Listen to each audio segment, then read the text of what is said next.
Welcome to Kim Talks Resilience, where we share stories of insight and inspiration in life, love, and business with resilient women from around the world. Speaking with authors, entrepreneurs, founders, and coaches to learn their strategies for a more resilient life so we can all build the life we love. I'm your host, Kim Hayden. Welcome back to Kim Talks Resilience. First time stopping by, we have got a great show for you. And if you're returning, thank you so much for your time. It is awesome when you guys all stop by. So today's guest is a gal who actually is doing a service that has impacted myself with raising three amazing human beings and, has a really cool kind of journey. And I'm dying to dig more into it. Today's guest is a speaker, an author, and a teacher.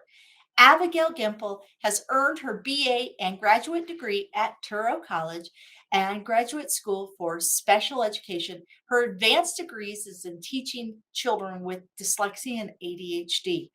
While teaching third grade in an inclusion classroom, she developed a successful intervention program for her students struggling with ADHD symptoms. Having lived and worked in New York, Israel, and Moscow, she has observed that kids with ADHD have similar symptoms universally. Abigail has built a teacher's training program while teaching herself at Herzog College. She is an author of the Hyper Healing, the Empowered Parent's Complete Guide to Raising Healthy Children with ADHD Symptoms. And by the way, it's a #1 bestseller on Amazon. And the Hyper Healing, Show Me the Science. So let's bring Abigail in here. Hello, Abigail. Hey, Kim, loved your introduction. Wow, thank you so much. Oh, you have done so much and been so many places. I'm a little jealous. I want to get across the pond. I went from Kansas to Canada, and that's a drivable distance. But you really just decided that you wanted you want a different trajectory, and I think that's awesome.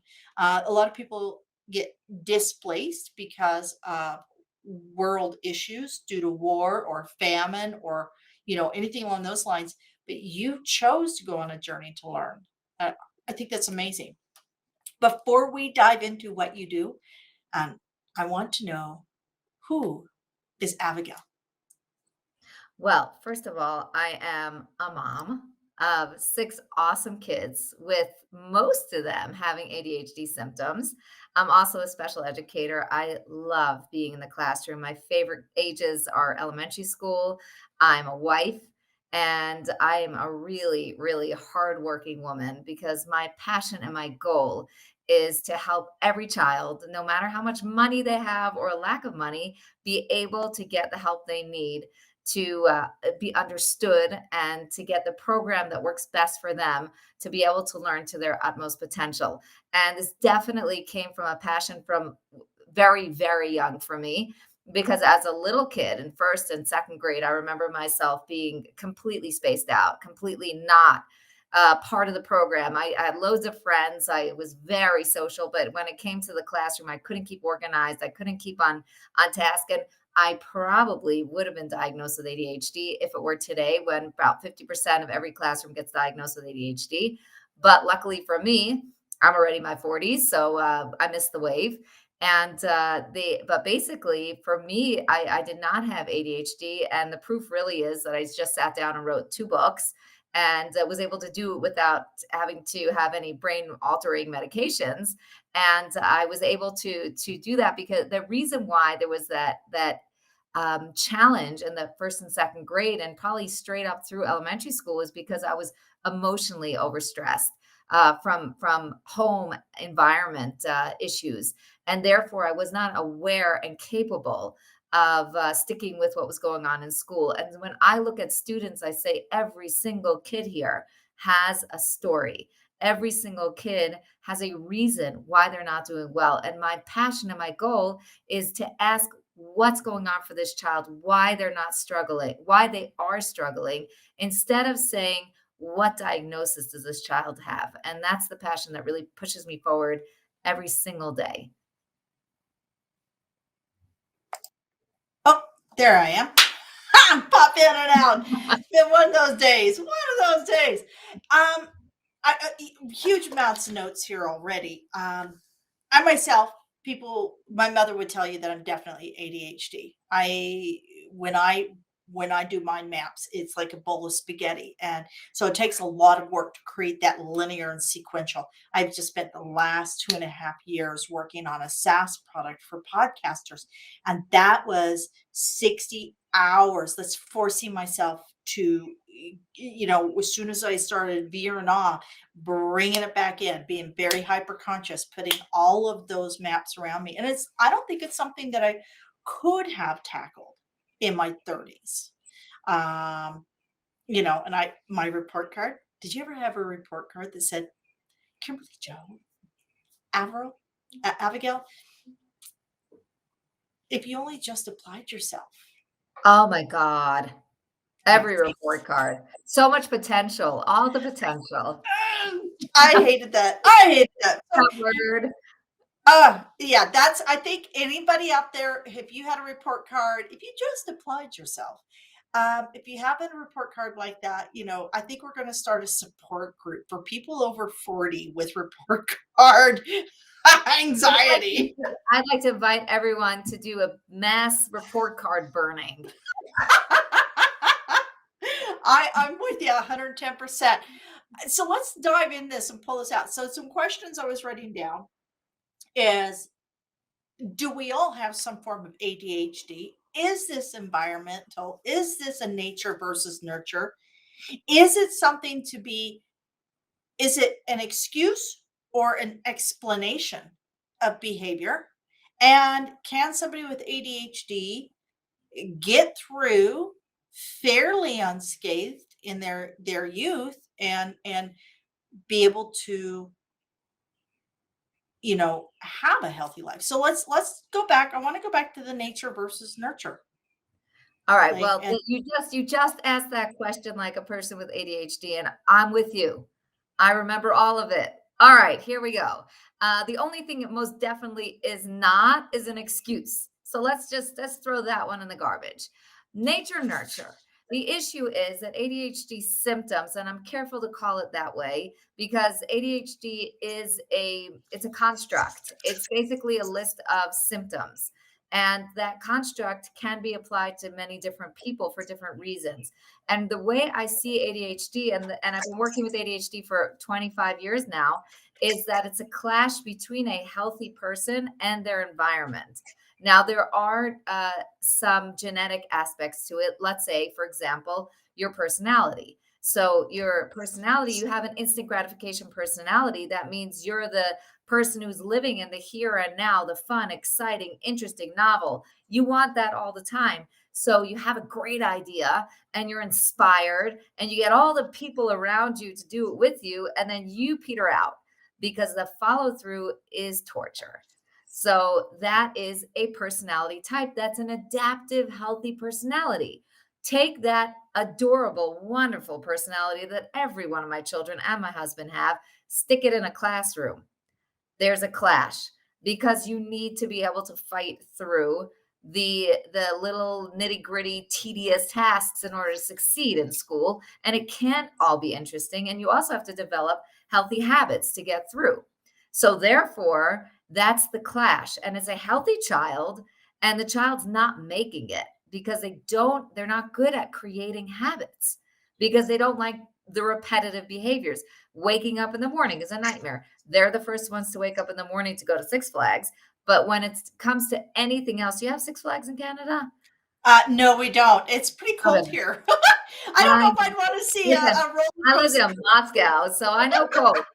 Oh, yeah. And I'll just tell you, in Moscow, all year round, they had these outdoor amusement parks open where you could stick your little ones on a ride and they sit there with blue lips, gritting their teeth, shivering, and going around on a little ride, making believe they were having fun. I don't know what's up with those guys. Back to our topic. We have great pictures of our kids on these amusement park rides with like full ski gear, not happy. Not Uh, happy. No, not nobody's happy. happy in that cold. Nobody's happy. It's Oh, unbelievable. It's So it back to the yeah, go ahead. yeah. I do have a question about the instant gratification. Human brains, human beings tend to be wired for that immediate gratification. So we know that the hard things are hard up front with a long-term return. So building a business, eating healthy, walk, give exercising, anything that gives you that long-term gain has a short-term pain.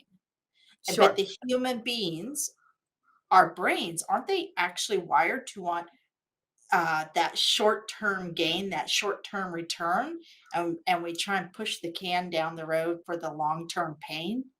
So that's not everybody. That's No? no, it's not. There are people that look forward to that big project to get everyone on board who are able to just say, enjoy the small steps it takes to get to the end goal. And like the success of I'm a little bit closer, I'm a little bit closer, or they're willing to sit in the classroom and focus because they know that if they get good notes, then they'll be able to study for the test and succeed. Now that's 2 months down the road, but they're still able to do that. The future award, the delayed gratification, works for them. It doesn't work for an instant gratification kid, which is why that kid is suffering in the classroom. But that's not the only nature nurture thing we're dealing with, because that's a personality thing. But you have other physiological issues, which are not genetic, but it's usually environmentally triggered, like health issues, gut microbiome issues, all sorts of things. The clash between the brain and the gut, because the gut is not healthy. So therefore, you have a kid sitting in a classroom uncomfortable. They can't focus because they're not producing with their gut microbiome enough neurotransmitters for their brain to focus properly. So that's another issue. Trauma, which I referred to earlier for myself, with stress, anxiety, trauma, things not going well in the environment, some kind of abuse or neglect that's going on, the kid is going to exhibit ADHD symptoms, and that's what Yeah. I was doing as a little child. So, and that child again is unavailable to learn. Well, and that's interesting that you bring that up because, um, growing up, it was always, is Kim telling the truth? Is Kim telling the truth? Well, I was in a high trauma situation and and if I was a child today, they would definitely diagnose me as ADHD. I mean, my doctor 5, 6 years ago, I just said, I can't focus. I can't get my head on straight. And I know I need to make some shifts. And he's like, well, here, try this. And then, so I tried a medication. All of a sudden I had no original thoughts going on. I had nothing happening. So it came off and I just said, I've got to figure out a way to work through this. But it is interesting when you take that trauma, that continuous trauma, it has actually a lot of the same, that detach that separate from reality. So they make up their own stories. They, Oh you yeah, know, and it's very interesting how the two are very similar, right? Um, so as a teacher, right, and as a mother, you see this going on. How do you not? I'm hoping and praying that that younger people are better or more patient parents than my generation or the generation before me. here's hoping. Yeah, I'm going to actually tackle this two ways because I'm going to jump on the biggest one that is a really I think it's the piece that we don't talk about. It's the elephant in the room.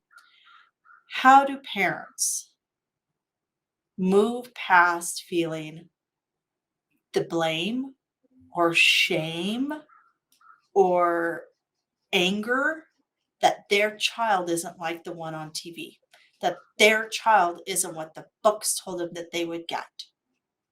So oh, let's tackle that one first. that's a Let's big tackle one. the parents. And it's interesting because you asked a question before, which I didn't address because we got into the nature nurture. You asked about, can you survive this? Can you become a healthy and productive human being as an adult? Well, the answer, of course, is yes, because look at you. But the issue, the reason I'm mentioning that is because it comes back to this question you just asked. And the issue here is that when a parent does not get over their shame and their anger and their frustration about the fact that they didn't get the TV child, and I actually recently had to tell a client that their child, when the 6-year old, when they sit at dinner, he's not going to sit there like he's in a sitcom and say clever little things. He's going to eat his food in 3 seconds, and then he's going to want to go play with his trucks. So, and that's a normal child. They don't want to sit around with the old folks and discuss things, deep topics and funny things over dinner. So therefore, I kind of bring parents down to reality of like what it really looks like to raise kids. But if the parents do not get over that shame, then the child's not going to make it. And that's a big issue. And the clash between the environment and a healthy child is sitting right here because you are your child's environment and you got the exact child that was right for you. And there is no perfect child and there is no picture that you were supposed to have. And parenting is a process. Your child's raising you as much as you're raising your child, and you guys are walking together on a journey. So when the parents are able to unpack the suitcase that they carry on their shoulders of their shame, of them not being good enough, of all of the voices that they have in their head, when they could unpack that and say, that's not even reality. Those things are not true about me. But what is true is that I'm the luckiest person in the world because I have this incredible child to raise. And I've been entrusted with this pure soul. And we are supposed to be taking a journey. And I'm not supposed to snap my hand and the kid just listens. And then the kid does Brady Bunch. And then kid goes to bed. And they just don't do that. Our children's job is to make it hard for us to discipline them. Our job is to raise good children. And therefore, if we can get past our voices, then we could absolutely help these children develop healthy habits, healthy emotional responses. And which is why I spend the first 3 chapters of my book directed only at parents. I don't mention the children until chapter 4 because you want to do this right. And it starts right here. So understanding that our children go, we as human beings go out of this world with the toe tag. We don't come in with the toe tag. So there's no instructions. We're all flying blind. But understanding that, when are the times, what are the cues that we should be looking for, that we need to start asking questions? We need to start, uh, talking to, the teachers, or starting to maybe push for maybe some medical, analysis on what's going on with our children. When is that? When do we start doing that? I've been incredibly amazed and impressed by parents' gut feeling. When we see that our child is not flourishing, our child's not happy, something's off, they're not making friends properly. They should be reading by now. They should be sitting in the classroom because they're already in second grade. They shouldn't be wanting to play around all the time. They're tantruming in the afternoons, things like that. We usually know when's the right time to turn to get some help. I generally don't send people for the medical thing as a first intervention, only because the ADHD diagnostic process is really lacking. It's basically a checklist. And if you get that checklist, they're not going to really check out, is there anything going on in the environment? Is there any physiological problem? How much does your child on screen time? Does the child sleep at night properly? They're not usually looking at the full picture, which is why I would say more turn to your own curiosity. What's off for my child? If my child's spending 7 hours on his or her phone every day, there's an addiction. Got to address it. If my child has a runny nose and autoimmunity or asthma or allergies, things like that, I've got to look at that. The real reason to turn to medical help is to be medicated, and ADHD is not a shortage of methylphenidate in the brain. It's something going on in the child's real life. Can medication be helpful? It can be. It does not solve the problem. It certainly quiets the child down, and there's value in a quieter child. But long run, if we don't resolve these root issues, we're not going to help the child flourish. If you never get rid of the gut dysbiosis, or you don't help the child create healthy habits, then they're just going to be constantly, we're going to be gluing them together their entire life. Every year, glue them together, get a lot of tutors, get a lot of medication, get a lot of therapy. But a child doesn't need therapy, medication, and constant tutoring. A child needs us to hear them, see them, and understand what's going on for them. So definitely invite people to help you out. But your first step should not be running for medication, which was my first step. My first step was running for medication. But I've taken a journey, and I Yeah. see the way now. And every child responds differently. I have 3 children. My oldest, and you have to keep asking questions. Keep Yes. asking questions. I didn't understand the shame and blame, and so I avoided a lot of things with my oldest child, that had I started really drilling in and asking some very serious questions, things that we learned when he was 15, after all those behaviors, so much is set in stone, and all of the emotional baggage he carries because of that, those things could have been discovered when he was 8, right? Right.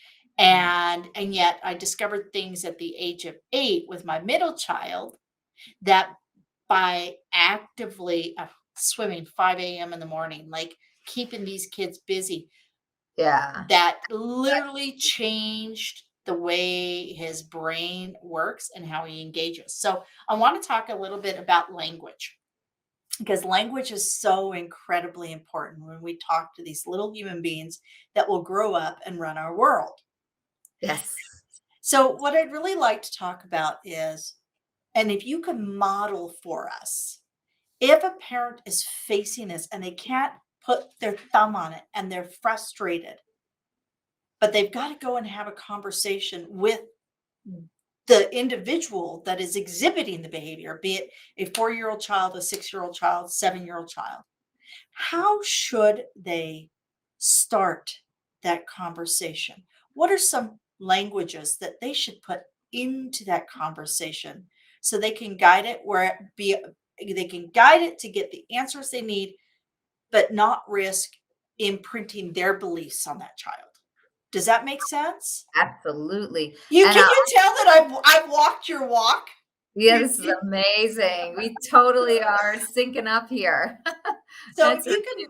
if you Yes, can model that language so we could sure. take away even just one key thing a parent can take from this and say, "Oh my god," or a grandparent can send this video to their child who's struggling. Are you cool with that? Absolutely. So I All want, right. before I start to model, I just want to recommend the work of Ross Green, The Explosive Child. His collaborative problem solving is excellent. And that's something that I work with a lot. And I quoted him in my book. I actually dedicated a full chapter to it, and I've been in touch with him. He's a real gentleman in real life as well. And then I sent him a copy of the book because I'm so grateful to for what he's done for us. So the first step is really empathy, and empathy is such an important step because what we do is we like to solve our kids' problems. We like to say, well, you're not getting along with Johnny. So what you should be saying is you should be inviting him and you all that. And that's a big mistake because our children, in order to be able to learn new skills, they have to process it on their own. And also, they run away from conversations with us because we are judgmental. We are, we're upset with them. We're frustrated. Why can't they get this right? So, therefore, we start with empathy. And it would start with Joey, you seem to be really struggling with getting out of bed in the morning. What do you think is going on? And then he'll go, I'm not struggling with getting out of bed. The day is stupid. I don't want to get out of bed for this kind of day. Or you wake me up too early and I get out of bed as well as I can. A lot of distractions, a lot of not wanting to really address the issue because Johnny doesn't want to be blamed. He doesn't want another speech from us. So at that point, he's put up a lot of walls for us. So what we would do is say, Wow, so the day is really difficult for you. We're mirroring. The day is very difficult for you. I hear that. It's not a lot of things you're looking forward to in the day. And you do wake up quite early. I agree with you on that one. And what else is going on for you? What is challenging about getting out of bed? What we're doing is we're kind of jumping over or walking around the walls that he's putting up for us because he's uncomfortable. So once we walk around that, and then we could say, what else is going on for you? We start to get to something a little bit more genuine where he could share with us that he's really tired or he has a hard time falling asleep or the morning feels really confusing for him because he doesn't know where his clothing are or he doesn't have an appetite, whatever it is that's going on for him, or that he's on his screen very late at night. So we're hearing all of that, we're mirroring it, we're repeating it to him, we're receiving it. At no point are we correcting him, or let's say the topic is getting along with a sibling, and we're seeing that he starts up with the sibling all the time instead of the opposite way around, and then he'll say, but Frank is always starting up with me. And that's just not true. It doesn't matter in this conversation at the beginning because we want to tell him that we're hearing him. So we're going to repeat what he says, not agree with it, but repeat it so that we can get to the next stage. Another two tricks that we can use is identifying with our own story. Like, God, when I was your age, I had such a hard time getting out of bed. My God, I couldn't sleep, fall asleep at night. I tossed and turned. Real stories. We always have stories. We've had a full life experience as parents. So there's something that we could pull up and really understand. And we're not saying that we have the exact same experience as you. We're saying I could identify your experience is unique. It's different than mine, but at least we're on the same page. This is very helpful when a child feels guilty about what they're doing or they feel like it's shameful. Let's say they feel jealous of a younger sibling. So they don't want to admit that because jealousy is not a good thing to admit. So you would bring up a story. Well, I remember when I was in the eighth grade and the kid next to me, she always had these great snacks and her mother made her these amazing lunches. And I'm actually telling a real story right now. And I would just be super jealous of her. And all I wanted was her sandwich. Like if only her mother would send in two sandwiches the next day, from one for me, one for her. So I share that and it lightens up the mood. Oh, also mom could be jealous. Then I can talk about it. Another thing we could do is kind of give a list of emotions that the child might be feeling, because our goal here is to really identify what emotion our child is going through so that he or she can handle it. If it's jealousy, then they could put that in a box and say, okay, what does one do with jealousy? How do I handle jealousy? Why do I feel jealous? And then we can go on to the next stage, which is helping them solve the problem. If it's getting out of bed, then okay, so is it laziness, or is it that I just can't stop myself from being on my device at night, and therefore it's an issue of self-control, or there's nothing I look forward to during the day. I have no anticipation. Okay, so it's boredom. Let's deal with that. Now we get to stage two where I tell them what my problem is. So, what's my problem? My problem is you're missing the bus every day, and therefore you're getting into a lot of trouble in school, or it's making it difficult for us to get out to our work during the day, or the jealousy.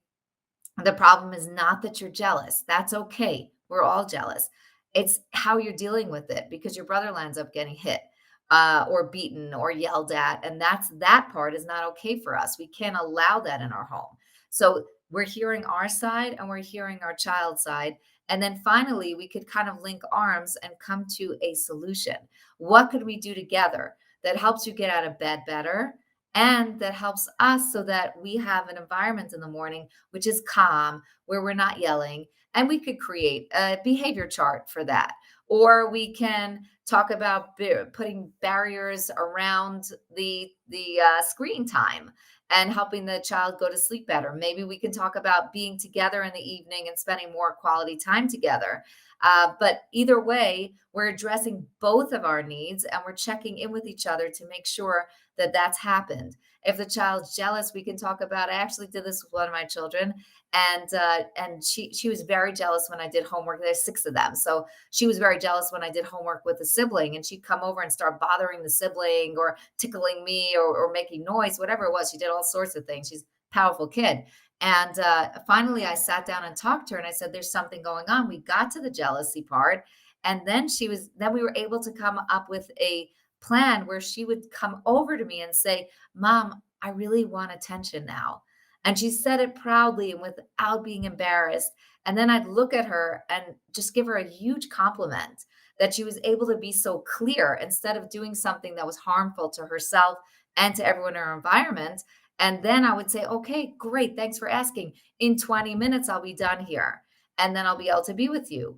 And we can make dinner together. So I was able to give her that solution only when she was able to take responsibility for her emotion and be able to control that emotion and communicate in a way that is respectful to herself and to everyone else. So that's a walkthrough. There's so much more to say about it. Well, I find it all very fascinating how we tend to, or we, and I'm guilty of this. Um, Parents get busy. We can get overwhelmed. We can get, and then we tend to talk at our children, not discuss with our children. And I learned this personally in working so diligently with my middle child, who's an amazing, amazing young man. Every person that meets him goes, like, is there anything this kid cannot do? But this is a kid that when he was 8 years old, that his teachers had given up on him. Oh, it's And terrible. he had been removed from a classroom, and he had been identified as the problem child. And so we all went, because I'm like going, I'm not losing a kid. Oh I no. mean, Mama Bear is not. I'm not. These are all the kids that were gifted to me. And by the way, if you're a parent out there, they are gifts. Oh yeah. Um, Yeah. yeah. And so I went into counseling myself. I needed to learn how to understand how this kid is processing what I'm saying. When parents get to that point, what are some um, what are some internal dialogues that parent can do for themselves? Either A, to pat themselves on the back, or to give themselves grace, because I think that's really important. And I agree with you 100%. And I had a very similar story where my third child, who actually I had the last night of my semester in the college I teach in last night, and I invited her to come and speak to my class because she was the one that the system tried to squeeze out. And I took her for an evaluation, and this psychologist at the end of the evaluation said, "You better get this kid medicated, or she's going to end up in jail." And I'm like, "No, my kid's not going to jail. I don't know what's gonna be with yours, but mine's gonna shine." And Exactly. yeah, and she came into my classroom. She's 20 years old, and she spoke to my college students who are all teachers, and she brought the house down. She is so articulate and intelligent and beautiful and put together, and she's a dancer, and she does yoga, and there's nothing she can't do like your son. And Yeah. I think that what we can say to ourselves is that this is our gift and our challenge, and the only expectation that we have of ourselves is to take one step today, to just choose one thing, one kindness, one bit of patience, one looking our child in the eye and saying, "What's going on? How was your day? What'd you do at recess today?" Was always my question, because kids are like, "How was your day?" "Fine." "What'd you do at recess today?" "Ah, now they're talking." So that's what I like to do. Or put my phone down and park it and just sit on the couch with my kid and just check in. That's what I have to do. That's all I have to do. And the child we have in front of us is a gift and is more challenging to raise. Although, what I've discovered, by the way, in so many years of being honored to speak with so many parents as a teacher and as a practitioner working with ADHD families, is that every single child presents their challenges in different ways at different times. So you have the kid who's losing it in elementary school, and then you have the kids who later on in life are can't manage the stress of adulthood. So it's not our child is more challenging. It's raising children in this environment is challenging. I'm awesome because I get up in the morning, I have a smile on my face, I'm revved up to love my kids. And that's all that I have to do. That's it. Nailed it. Nailed it. That's in this crazy, judgmental, cancel culture, Kardashian world. Our only job is to love those children that we've been gifted with unconditionally Yeah, because life is not easy. It is not. It is a, you know, if it was easy, then would we actually be advancing the way we're advancing, creating the medical cures that we're creating the technology? No, because if it's easy, we wouldn't do anything. right. And the truth is that our children give us our biggest challenge, and they also raise us to be our best selves. And Yep. I know that if I didn't have these amazing 6 challenges, then where would I be? Who would I be? I would not be the person I am today. We just married off this daughter. We just and the joy of watching her marry the love of her life. It was such a gift, and every one of those days that I decided to love this child unconditionally, it all just came showering down on me at her wedding canopy, standing there, with my husband there, and the payback. It was so glorious that I still don't have words for it, and it was half a year ago. Oh, this is such a good conversation. I do need, I want to move it forward because I want a story of resilience. I always ask, what is a story of resilience that without that moment of resiliency, we would not be having this discussion? Hmm. Okay. I would say, it was my son, my oldest son. He was in ninth grade, and he was not doing great. And and the principal, I made a meeting with the teacher, the principal, and guidance counselor and everything, all those people. And we're sitting and we're trying to figure out how to help him. And the principal looks at me and says, "If you don't think that we love your son, then this is not the right place for him." And I looked at him, and all of a sudden I say, "Oh my God, he doesn't love my son." And I felt like this freedom moment where, like, Mama Bear became so awake. And I said, "This is not the place. That's the goal. You need to surround your child with love and care." And I just said it, I said to my son, "We're out of here. This is not the place that's going to raise you and educate you. We have to find a place that's kind and loving and sees your light." And I felt, a moment of maturity, that I'm the mom and the buck stops here, and I'm my child's only advocate.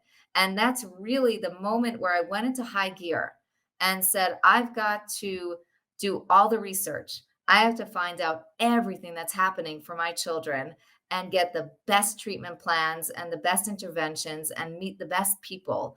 And you're never going to find perfect, but you're going to, that was the moment where I just bounced back, because I'd been told your college child's going to land up in jail, your child needs a pill, your child is not making it.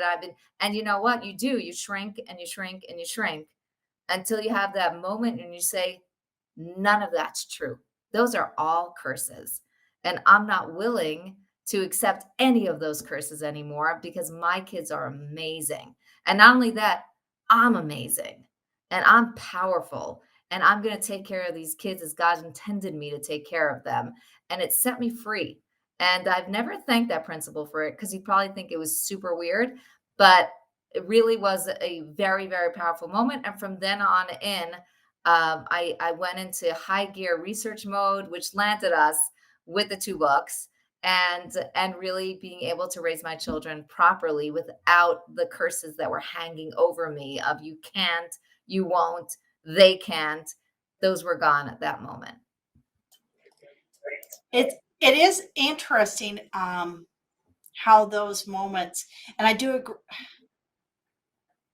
agree. If somebody has to say, "We love your kid," Or that's like that when people always do that just kidding, all Yeah, that kind of passive aggressive language. If somebody has to say it, they actually didn't mean it.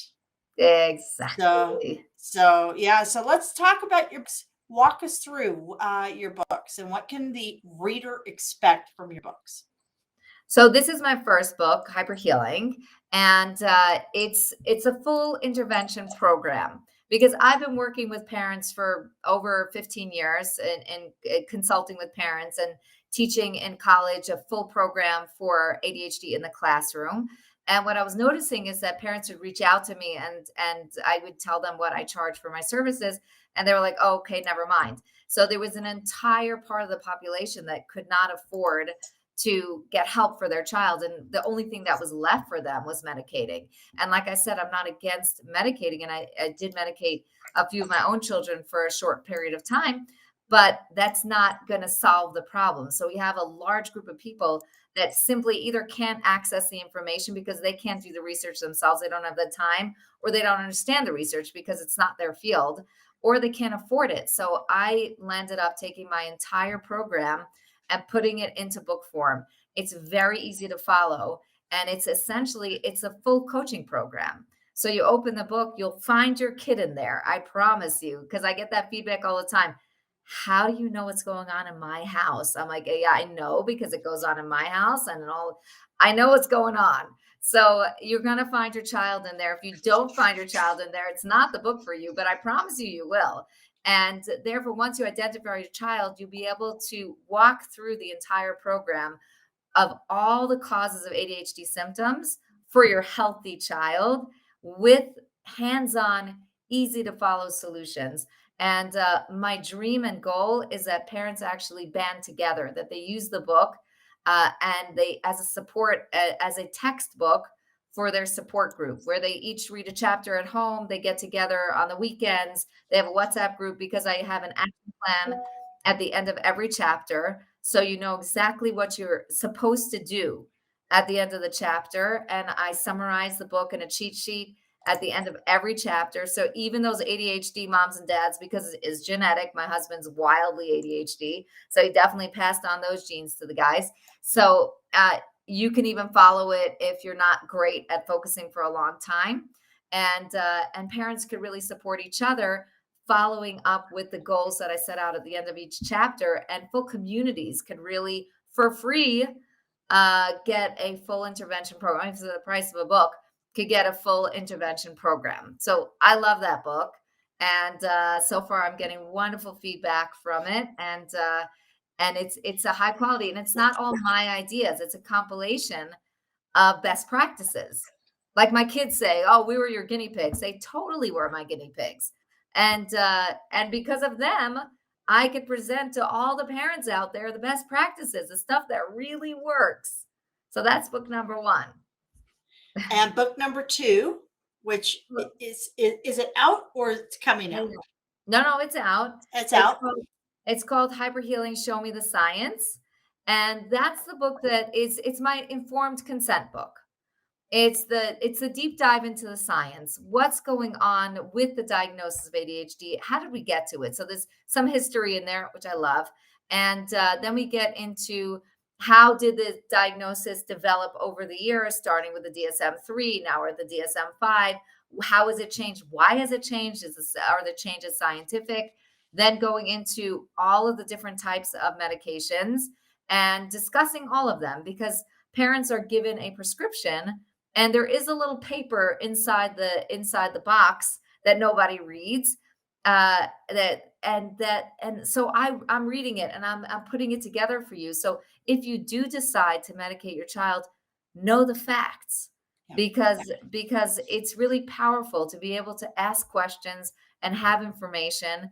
And for me it's very, very important, and that's really, that research is what made me be able to make my best decisions for my kids. And that's and that you just said it's best decisions for my kids. But the key thing is you are parenting. Yeah. There are a lot of people who do not parent their children. They exist with their children. You see this. They have these like This whole, oh, I let them make all the decisions, or I may let them, and it's like, that's not parenting. No, that's being fearful. Yeah, You yeah, let there's them do it, so you don't have to take responsibility. exactly, exactly. And so, what we're talking about here, folks, is healthy parenting. Actually be involved, be engaged. We're not controlling them, we're not imprinting our personalities on them, we're not making mini clones, but we're also not allowing them at the age of 5, 6, or 7 make all the decisions on what time they go to bed, what they're watching on TV, what they're going to eat at the dinner table, because they don't have that ability. They Right? don't have that ability. And we also So won't hand them the car keys when they're 7. So why if they get to make all decisions, why don't they get to drive? yeah, I know. Yeah, people who don't parent their children might as well go ahead and just lock them up somewhere, because you're not giving them the tools to be really amazing human beings, in the sense of, you know, being the ones that they could be the person that changes the entire world. You don't Right, know. We right. don't know what our children will do. And they So, can be great, awesome, kind people, and, yep. you know So don't be afraid to parent. Give yourself grace, right? And do know that one size does not fit all, but you do have to look for the size that will fit your family. So, that being said, walk us through your socials and then close us Okay. with a quote that inspires you. Alrighty then. So my website where you can interact directly with me, certainly you can set up a 15-minute call is hyperhealing.org. I also have 2 quizzes on the website that really give you direction in terms of what's causing yours or your child's ADHD symptoms. So that gets you started on your journey. And I give a bunch of information once you get your answer. You can see me on YouTube. I have a YouTube channel, Hyper Healing Mom. I put up videos, instruction videos, a lot of free material there. I'm on Instagram at hyperhealing.adhd, as well as LinkedIn. That's just my name, Avigail Gimpel. But in all of those places, I'm very, very happy to interact with you, to hear your thoughts, to hear your questions. I love questions. I love curiosity. So that's those are things that I'm happy to hear from you. And what's a quote that inspires you? So a quote that I particularly love, and I used to have it on my website, but I couldn't translate it quite right. It's a quote that's originally in Hebrew, and I'm not going to say it in Hebrew because no one will understand. But it's from King Solomon, and the quote is, "Educate each child according to his path or her path." Um, and therefore, if you do that, your child will not stray from it. And the question is, what's it? Is it their path or is it us? And my take on it is that the child will not stray from their true selves. So King Solomon gives us some amazing wisdom that we have to see each child as a separate human being. No two are the same, and every single one of them has their own path. I love that. I love that. Abigail, you are a rock star. Thank you for doing the work that you do, because, like I said, folks, it's okay. You're not alone. It's kind of tough out there. The whole world's a little nutters these days. And the reality is we got to stick together so we can make amazing, amazing human beings. Because I promise the child you have, I promise you this, is an amazing human being just waiting to be discovered. So, Thanks, Abigail, Kim. absolutely. All right, folks, until next time, you know what? I'm just asking, please be good to yourself. Thank you for joining us here today at Kim Talks Resilience. I'm your host, Kim Hayden, and I'd love to invite you to our resilient community at resilientgift.com. That's resilientgift.com, and we'll send you our magazine and tickets for upcoming events and all sorts of cool things we do here. So be sure to keep watching, and you know what? Don't forget to like, subscribe, comment, and share, because we all know that sharing is caring.